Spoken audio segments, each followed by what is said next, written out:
सम्राट अशोक, चंड अशोक या फिर कहें अशोक द ग्रेट, इतिहास की किताबों ने बचपन से ही हमें पढ़ाया है कि अशोक कलिंगा की लड़ाई लड़ने गए और वहां पर उन्होंने लाखों लाशें देखी। जैसे ही उन्होंने लाखों लाशें देखी, अशोक का मन द्रवित हो गया और उन्होंने कहा कि अब मैं हिंदू ना रहकर बौद्ध बन जाऊंगा। और जब वो बौद्ध बन गए तो उसके बाद उन्होंने कोई ऐसा काम नहीं किया जो उन्होंने कलिंगा में किया। पर क्या ये जो ऐतिहासिक कहानी है अशोक के बारे में, जो हमें हमारी क्लासरूम्स में पढ़ाई गई है, सीबीएसई ने पढ़ाई है, क्या वो कहानी सही में सच्ची कहानी है या उस कहानी में भरा हुआ है पूरा झूठ? सवाल ये कि अशोक कलिंगा की लड़ाई के बाद बौद्ध बने या फिर वो पहले से ही बौद्ध थे। आइए इतिहास की पाठशाला में जानते हैं।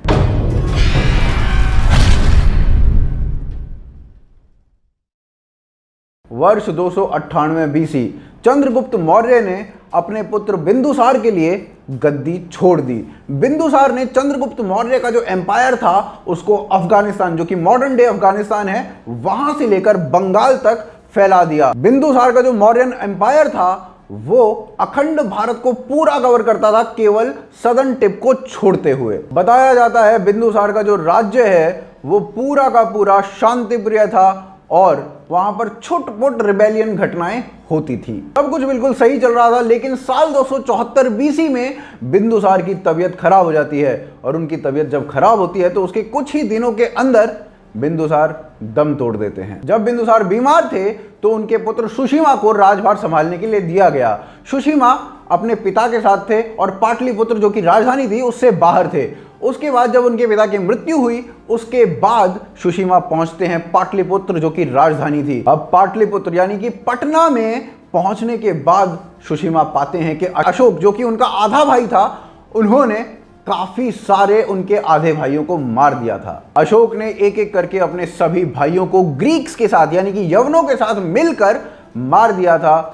केवल एक भाई को छोड़ा जो अशोक का खुद का सगा भाई था। बौद्ध टेक्स्ट की माने तो अशोक ने अपने 99 कजन्स को मार दिया था और साथ ही साथ जो राज परिवार के लॉयलिस्ट थे ऐसे सैकड़ों लोगों को भी मार दिया था ग्रीक्स के साथ मिलके। 500 से ज्यादा लॉयलिस्ट को बंदी भी बना लिया गया था। पाटलिपुत्र में 4 साल लगातार ये सिविल वॉर चलती रही और साल 270 बीसी में अशोक के हाथ पूरा का पूरा सिंहासन लग गया था। अशोक को चंड अशोक बनते हुए कोई देर ना लगी और साल 262 बीसी में अशोक ने कलिंगा के लिए चढ़ाई कर दी थी। बस यहीं से शुरू होता है हमारे शिक्षण संस्थानों का, हमारे हिस्ट्री राइटर्स का नैरेटिव या कहें fake narrative. CBSE, state board, NCERT से लेकर सभी शिक्षण संस्थानों में एक ही बात पढ़ाई जाती है। हमारे हिस्टोरियंस भी हमें एक ही बात बताते हैं कि अशोक ने कलिंगा में 1 लाख शव देखे और उसके बाद अशोक का मन द्रवित हो गया।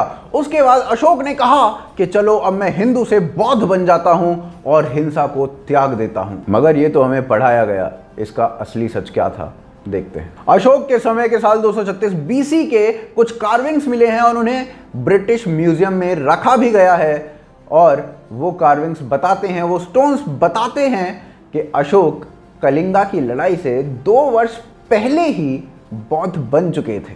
आज तक कोई बौद्ध टेक्स्ट ऐसी नहीं हुई जिसमें यह लिखा हो कि अशोक के बौद्ध बनने का कारण जो था वो लड़ाई थी।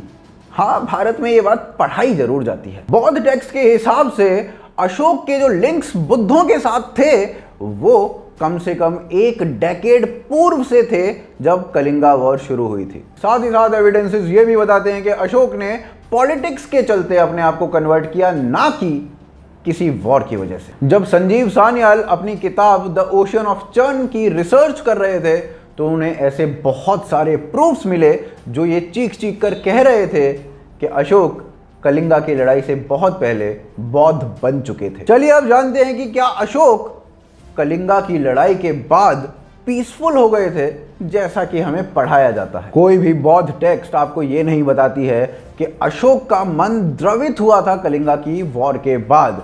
साथ ही साथ आप उड़ीसा में जाइए यानी कि उस टाइम के कलिंगा में जाइए और वहां पर अशोक के इंस्क्रिप्शन को देखिए, उन्हें पढ़िए। उन इंस्क्रिप्शंस में किसी पर भी ये नहीं लिखा मिलेगा कि भाई अशोक को कुछ फर्क पड़ा उस लड़ाई से, उनका मन द्रवित हुआ उस लड़ाई से। साथ ही साथ कलिंगा की लड़ाई में 1.5 लाख सैनिकों को बंदी बना लिया गया था। अगर अशोक को दुख हुआ होता तो अशोक उन बंदियों को छोड़ देते, लेकिन अशोक ने कभी भी उन बंदियों को नहीं छोड़ा। साथ ही साथ अशोक ने यह भी कहा कि अगर कोई इन बंदियों को छुड़ाने की बात करेगा तो उसको मार दिया जाएगा, और ऐसा उन्होंने कलिंगा के लोगों को कहा।